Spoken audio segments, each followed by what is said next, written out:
national issue. And let me now bring in Colin Chitiabai, who's in Kitale, Trans Nzoia, just to give us his thoughts on the unrest that we are seeing in schools and what are the expectations in terms of how they should be resolved. Bwana Chitiabai, good morning. Kindly, give us that update from Kitale. Good morning, Waiga Maura from Kitale here in Kibomet Secondary School, Trans Nzoia County.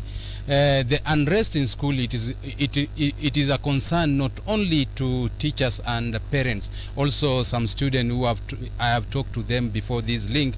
They have said that the unrest has taken a lot of their time, which they are supposed to study for their national examination. I'll be talking to Kupet Chairman, Trans Nzoia County. He has a lot of proposal how to curb this unrest in schools. Can you tell us, Mr. Eliud Wafula, what are your proposals and what do you think has contributed to unrest in schools? Thank you, Collins. I think it is that season again when we have to press ourselves in the teaching profession to ensure that learning goes on. But there are so many challenges arising from the many regulations that have been generated by the Minister of Education. For instance, we don't understand why at this time of the year, the disbursement for free day secondary funds has not been done. Many principals are finding themselves in very difficult situations where they cannot provide for their learners. The learners are on their necks because they want small things done for them. But it's not possible because this one is to be blamed on the Minister of Education. Why can't they disperse money to the principals to run schools? Some of the principals who are delocalized, they have found themselves in very difficult situations. They inherit schools which don't have money, and yet you need to provide certain small things that the students are used to. This has caused an uproar among the students. When you notice that a learner is ready to ban his own hostel, ban his own mattress, beddings, his books, it means that the learner is really agitated. I think we needed to do things in a better way. When some of us were in school, the teacher was always right. But what we are noticing these days is like the student has been made a demigod. You cannot punish them. You cannot send them home. You cannot do anything. And as students realize that they are gaining over the teachers, that's the problem we are now solving in schools. Because students have become big-headed. They know you cannot take them anywhere. So the ministry needs to assist the teachers to run schools in a better way. For instance, there is this policy on delocalization. Teachers are never consulted where they are supposed to go. They're just being thrown left and right as though they have no families. Some of them are elderly. Some of them have families. They stay with their children. It has just forced many corporate branches to go to court so that they can get orders to stop the TSC from being rogue. We don't know what wrong the teachers have done in this nation. Okay. Mr. Eliud Wafula, you are talking about punishment to students. We've seen more than 125 students taken to court because of unrest in schools. Don't you think this is enough punishment to make most students not to do the same in the schools? It is one thing to take students to court, but what I know, convictions are normally very rare, because the element that element of proof to confirm that this student actually did what they are being accused of is normally very difficult, because this thing is normally done among students. Let not anybody expect teachers to be living with students in the dormitory. What we have noted is that of late, it is the principals who are being punished. When there is sodomy in the hostel at Sanane in the night, where do you expect the principal to be? When there is something that is happening in the dormitories, it is student versus student. Why should we punish the teachers? All this is happening and the teacher is the one receiving the heaviest punishment. We believe the court process is okay. While we support the court process to remedy what is happening in our institutions, but I still feel at times the element of proof, because students live among each other, is very difficult to convict some of these learners. So probably it is not enough. This thing, when we were in school, it was the teacher taking care of us, and the teacher had the ultimate decision what kind of punishment you are going to get. But this day is not possible. So your concern is the punishment should be introduced to our schools in Kenya. And unfortunately, you know, now it is in the books, in the acts, the TSC Act. It is in the Constitution. It may not be possible to reverse it. But I was just sharing with a colleague who stays in the US, who was saying many parents in the US are now preferring to take their children to private schools where punishment is allowed, because they noted that the public school where punishment is not allowed has failed their children, because they noticed them falling out of school, being criminals, being gang leaders, because of the many regulations the US passed to shield a learner. So my appeal is, it is not too late, because when the schools are banning, it's a message to all of us.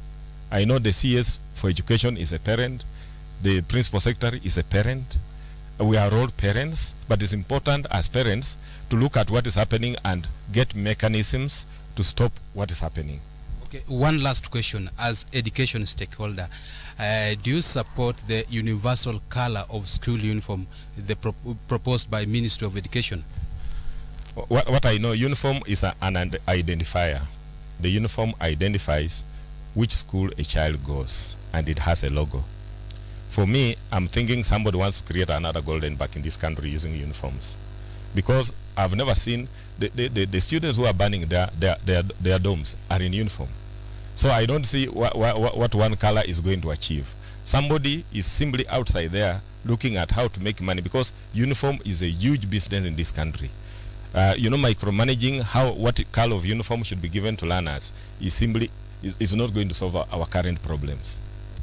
Well, Waiga Moura, as you have heard, it is a concern also from education stakeholders here in Trans Nzoia County. We've seen that last week, St. Patrick's Irende dormitory was burned down. On Sunday night, also Chowet High School in West Pokot, neighboring county, dormitory was also burned down, and education stakeholder wants the Ministry of Education to take up this matter to ensure that students who in the affected school does not be affected in their learning. From Trans Nzoia, I'm Colin Shitebai.